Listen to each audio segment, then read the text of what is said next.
The reason I've always stuck with Super Nintendo through thick and thin over the past 20 plus years is that there's a certain simplicity to most of the games. It seems like there's just more direction and more focus. So I've tried to come up with a few more modern games on Steam that match what I like about the Super Nintendo. Now, these games aren't exactly earth-shattering new discoveries. Plenty of these are very well known, and you've likely heard of most of them. But there might be a couple on this list you've never heard about that you might want to look into. Especially if you're anything like me, I don't really follow gaming in real time. But yeah, I've been getting into more indie games lately on Steam, so I'm only going to talk a little bit about each game and show off some footage. There's nothing in depth here. Let's get the super duper popular games out of the way first. First is Limbo. I know, everybody's already slobbered all over this game, but hey, now it's my turn. This is just one of those games where you forget you're playing a game. I mean, just look at this. I'm almost afraid to talk over the footage because I feel like I'm ruining it somehow. Limbo is a very straightforward side-scroller, segmented into about 30 puzzles or so that get more complex as you go along. It's very cleverly designed, and the atmosphere is just fucking awesome. Playing this game with the lights off is the greatest. The only flaw is that pressing up is jump, but I got over that pretty quickly. Yeah, Limbo won tons of awards, and it doesn't need more hype from the likes of a SNESdrunk.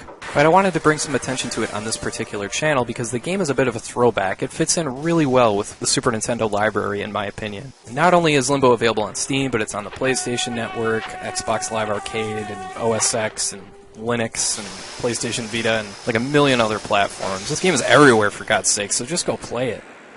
If you need something a little more friendly and colorful, then check out Braid. Again, this game has been praised to death, but if you like 16-bit era side-scrollers like Donkey Kong Country or Super Ghouls and Ghosts, then you gotta check out Braid. It's an addicting side-scroller because it gives you no excuse but to keep going forward because you can manipulate time.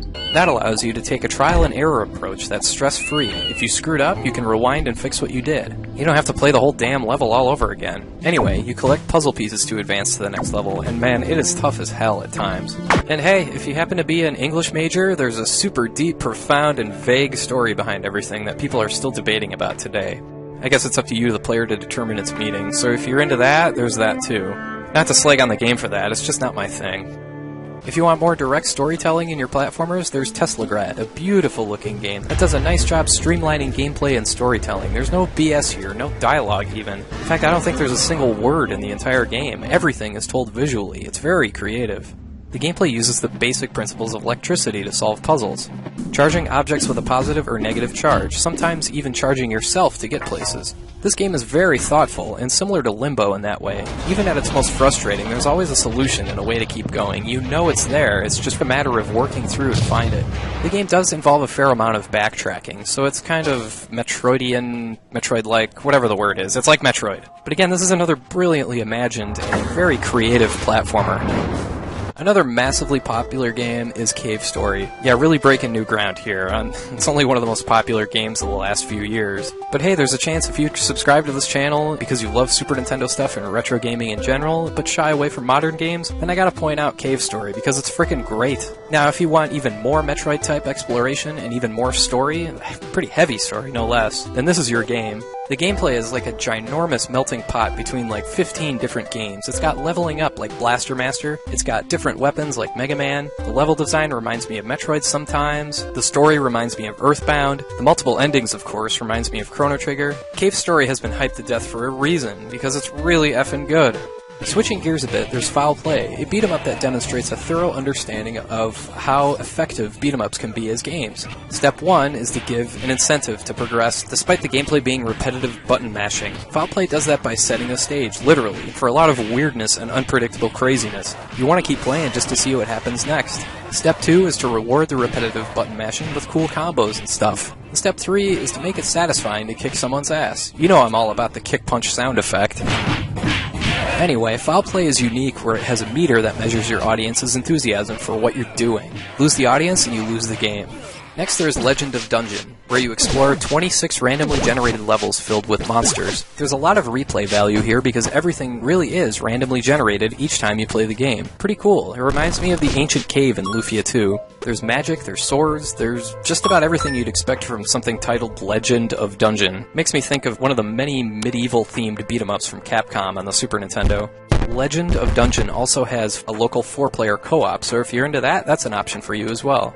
Next, there's a few twin-stick shooters I like. First is Geometry Wars Retro Evolved. It's just a shoot 'em up in a confined space. The further along you get, the more chaotic things are. This game, as you can see, is a major trip to look at. But most of all, I love the simplicity here. Left analog controls the ship, right analog controls the direction you fire. There's only one game mode here, and that's how long can you last. Rack up the highest score you can. Best I can do, as you can see there, is a paltry 211,000. Clearly I need some work. Waves is another twin-stick shooter, only this time you're a ball rolling around shooting other balls. Again, the idea is simple, just get the high score using combos, bombs, and bullet time to destroy these virus or bacteria-looking hexagonal stuff that grows. I'm boring, so this is the main mode I play, but there's tons of different modes. But it's very addicting to see the biggest combination score you can get.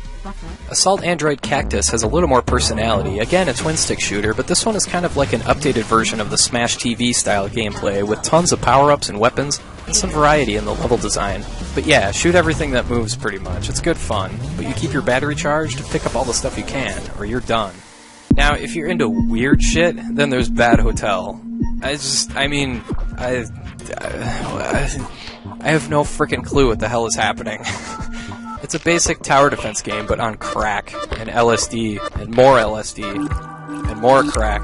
It's intensely strange, but I like it. If you're gonna take a simple concept like this for a game, you might as well go out and go insane with it. Anyway, there's 10 modern games there that, if you're primarily into retro gaming, you should check these out too. Thanks for watching, I hope you have a great rest of your day.